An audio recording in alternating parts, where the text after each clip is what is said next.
Hari ini kita akan pergi ke BRIN. Mau ngapain? Mau ke reaktor nuklir. Ayo ikut kita. Ayo ikuti keseruannya. Ayo, ayo. Halo teman-teman, sekarang kita udah ada di dalam bus menuju lokasi reaktor nuklir. Perjalanannya cukup panjang dari titik Fakultas Keguruan hingga ke BRIN yang ada di Serpong. Dan jujur, makin kesini kita berasa deg-degannya banget. Tapi yang bikin menarik, kita nggak bisa sembarangan masuk. Ada prosedur keamanannya yang ketat banget, dimana kita harus memakai APD. Dan juga kita tidak boleh membawa handphone. Aduh, tidak bisa dokumentasi dong. Tapi gak apa-apa, gimana kalau kita wawancarai teman-teman kita aja ya, biar kita tahu gimana sih keadaan reaktor nuklir di dalam itu. Let's go. Halo. Ini aku punya sekarang kita ada di tepatnya di Reaktor nuklir. Niki mau minjem almet di sini. Kita mau mewawancarai satu orang yang sudah masuk ke dalam. Udah dimasuk ya? Itu gimana perasaan dari Kak Hanum mengenai reaktor nuklir sendiri? Pertama, ini first time banget, jadi kayak ekspektasi yang ada di Jakarta sama realnya itu benar-benar beda banget. Realnya itu sangat-sangat jauh dari segi wow, dari ekspektasi saya gitu. Pertama, oh ternyata alur yang kita untuk bereaksi itu mereaksikan itu kayak sangat terstruktur, mulai itu juga dari cara kita supaya tidak terkena radiasi lah, kayak apa ya, keselamatan dirinya tuh benar-benar prioritas banget gitu. Kayak tadi yang pakai jaket sama alas kaki itu. Terus kita geser. Ini banyak banget. Ada lagi question lagi? First impression Hanum ketika masuk ke ruangan nuklirnya tersebut, kan di situ dijelaskan kalau udaranya itu lebih rendah ya. Gimana rasanya tuh? Iya kan? Sebenarnya nggak begitu kerasa ya, kayak biasa aja kayak ruangan ber-AC aja. Mungkin kan emang kalau misalnya tekanan rendah kayak rasanya lebih adem gitu kali ya. Nggak yang panas, kan kalau tekanan tinggi itu pasti kayak panas segala macam gitu.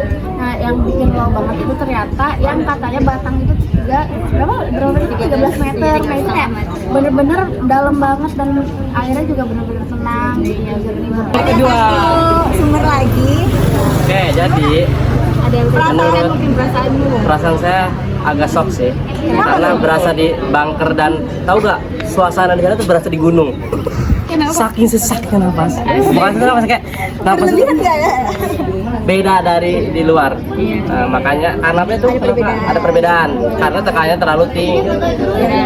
Direndahin. Menurut kamu hal yang paling wow di sana apa? Menurut saya yang paling wow itu ya di reaktornya itu, karena kita bisa melihat langsung reaktornya itu bagaimana, begitu banyak air yang melimpah seperti kolam renang ya. Dalam itu berapa? 13 meter. Jadi itu ya pesan dari teman-teman kita yang sudah masuk. Dan hal yang kita dapat ya dari yang kita pelajari hanya materi saja di kelas dengan dosen, dengan presentasi, ternyata beda ya gitu. Wow. Dan sebenarnya kita juga cukup deg-degan ketika kita harus keluar nih, cek dulu apakah kita terkena radiasi atau enggak.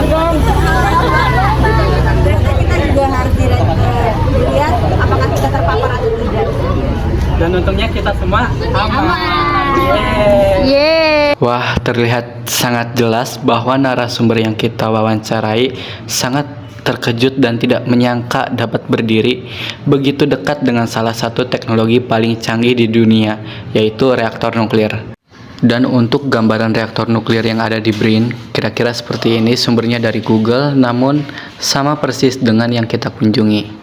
Dari kunjungan ini juga kami menemukan fakta yang tidak ada di buku teks, yaitu jadi temuan yang kita temukan di BRIN adalah Reaksi fisi ketika uranium ditembakkan dengan neutron. Nah, nanti hasil dari reaksi itu kan ada neutron, dan neutron itu akan dipantulkan oleh dinding berilium. Nah, karena dipantulkan oleh dinding berilium, maka neutron menuju ke batang pengendali yang mengandung AgNiCd. kunjungan hari ini menjadi pengalaman yang tak terlupakan. Rasa penasaran yang awalnya hanya berasal dari teori, kini terjawab melalui pengamatan langsung.